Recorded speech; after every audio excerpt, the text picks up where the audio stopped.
அனைவருக்கும் வணக்கம். நம்ம ஜாதகம் பார்க்கும்போது நிறைய படித்த மாணவர்கள் அல்லது மாணவிகள் ஒரு கேள்வி கேட்பாங்க. எனக்கு அரசு வேலை உண்டா? நான் படித்த படிப்பிற்கேற்ற அரசு வேலை கிடைக்குமா? அது எப்போ கிடைக்கும் அப்படின்ட்டு கேள்வி கேட்பாங்க. ஏன்னா அரசு வேலை எல்லாம் கிடைக்குங்கிறது எல்லாத்துக்கும் ஒரு ஆசை கண்டிப்பாக இருக்கும். அதுக்கு ஒரு கொடுப்பனை வேண்டும். அவர்கள் அரசு வேலை கிடைப்பதற்கான உண்டான அந்த பிறப்பு ஜாதகத்தில் அமைப்பு இருந்தால் கண்டிப்பாக அந்த வேலை கிடைக்கும். எப்போ கிடைக்கும் அப்படின்ட்டு கேள்வி கேட்பாங்க.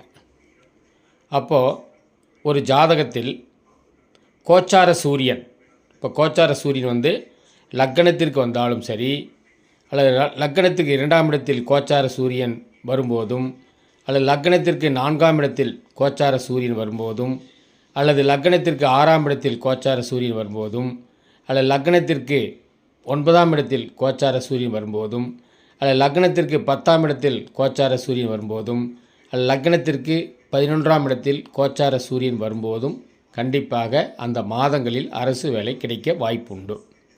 இதை கோச்சார சனியும் பார்க்கணும். அதாவது கோச்சார சூரியனும் இருந்து கோச்சார சனியும், சனிதான் கர்மக்காரகன்.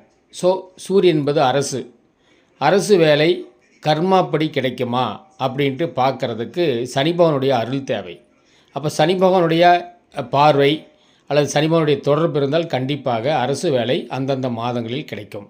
உதாரணமாக இப்போ மேச லக்னம் எடுத்துக்கொண்டால், மேச லக்னத்தில் சூரியன் சித்திரை மாதத்தில் போவாங்க, அல்லது மேச லக்னத்துக்கு 2ஆம் இடத்தில் வைகாசி மாதம் சூரியன் ரிஷபத்தில் இருப்பார்.